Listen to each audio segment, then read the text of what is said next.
I wrote this song like last year, just in my bedroom. I think when I had the idea, I wanted a song called Blue Skies, and I knew that I wanted it to, that sort of be a play on the song, like sort of it's called Blue Skies, everything seems good, but it's actually about a relationship that turns bad. You know, with my songs, I like to draw from my own experiences a lot, and this specific one is something I went through last year, like a tough breakup, and I think everyone goes through feeling like that in their life, so I think it's a really relatable topic, and I just wanted to express that in Blue Skies. So yeah, got the song done in 2 days. I work closely with P-Tune from Three Man Down.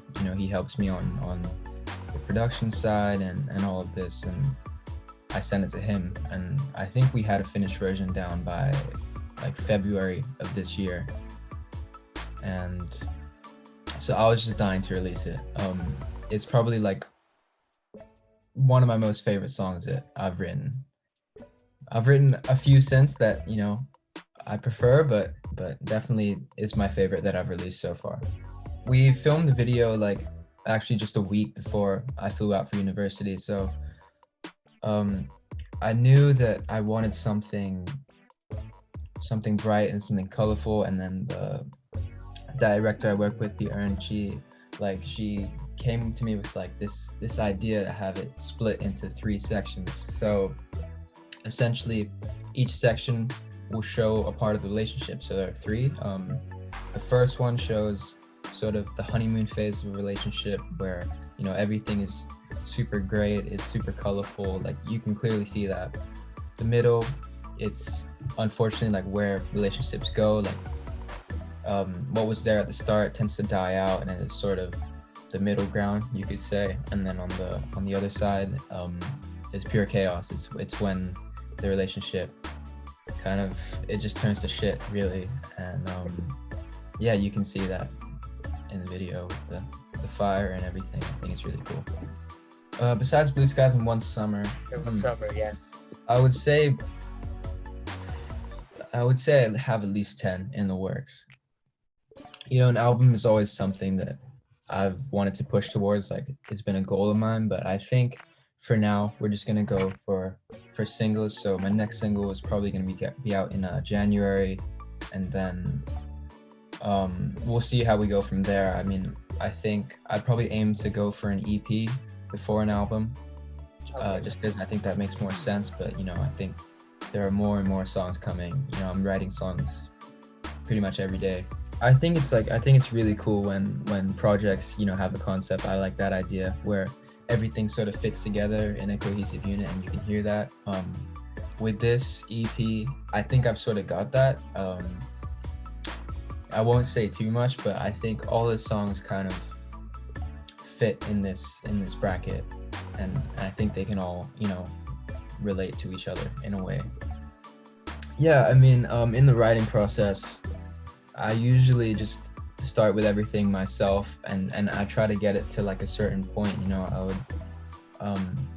I would get it to that, and then after I'd reached this stage, okay, then I would ask other people, what do you think of this? What do you think of that? Do you think that this section would be better cut out? Like, I'm open to everything once I've done that, but generally at the start, I would just be in my room with my headphones on and doing my work.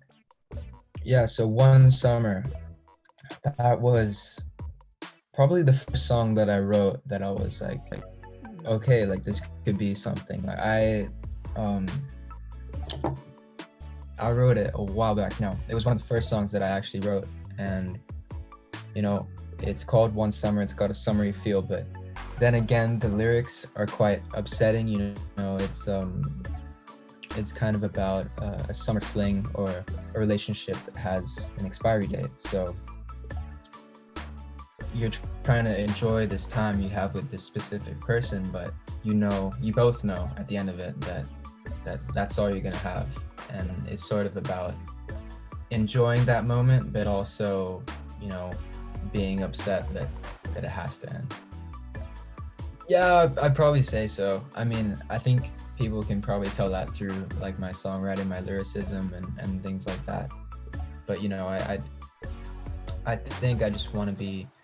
I think a lot of people relate to this kind of thing. Like you see with Olivia Rodrigo, like she's releasing a whole album about like this breakup, and one of my biggest inspirations is Lainey, and I still think Malibu Nights is one of the best breakup albums of all time, alongside like Ghost Stories by Coldplay. So I think there's definitely potential to like tap into that market. I do have some more happier songs coming up. Don't worry about that. I would say the stuff that I'm making now is probably like indie pop. I would say my biggest inspiration definitely is Lainey, and like those types of guys. And I've always loved Coldplay. They've been my favorite band since I was little. I draw inspiration from everywhere, really. I listen to everything. I like John Mayer. I like Mac Miller. Even like Kanye West. Like I love Kanye. So I just try and listen to as much music as I can, and then sort of draw inspiration from different parts, whether it's the production, the idea, or anything like that. I would probably say, I know you guys are big on Lainey already. I think they did like 3 nights in a row in Manila for the Malibu Nights tour. Lainey, Love, maybe like Jeremy Zucker, Role Model, anyone like that. Yeah, I mean, I take a bit of pride in that because, I think Kanye is one of the best producers of like all time, and he does everything by himself. So, I think it's really cool. That's why I took this production course, just so I could get better and better. And actually using the studio as like your own instrument, it actually helps with creating the sound that you want in the song. So yeah, definitely I take pride in that. Well, like after I released Blue Skies, I got contacted by them, and they said that I really like your music, and we're interested. We want to have a talk with you, and it sort of went from there. I sent them more of my songs, and they just, with the success they've had with Valentina Ploy, I was really drawn in by that, especially, and yeah, I've been in contact with Valentina too, and we might think of maybe collaborating in the future or something like that. And I just think it was a great like opportunity, and one that I couldn't really turn down, for sure. Yeah, so my next song is actually called Feel That Rush, and it's probably the happiest song I've written. It's about the initial euphoria you have when you meet someone new, and I think that's a really cool idea. I wanted to get that out. Yeah, I mean, there are still some sad ones, but it's a bit more of a mixture in there, for sure. So I hope that everyone likes my songs, and I'm able to maybe like go there and play some shows one day. That would be really, really cool.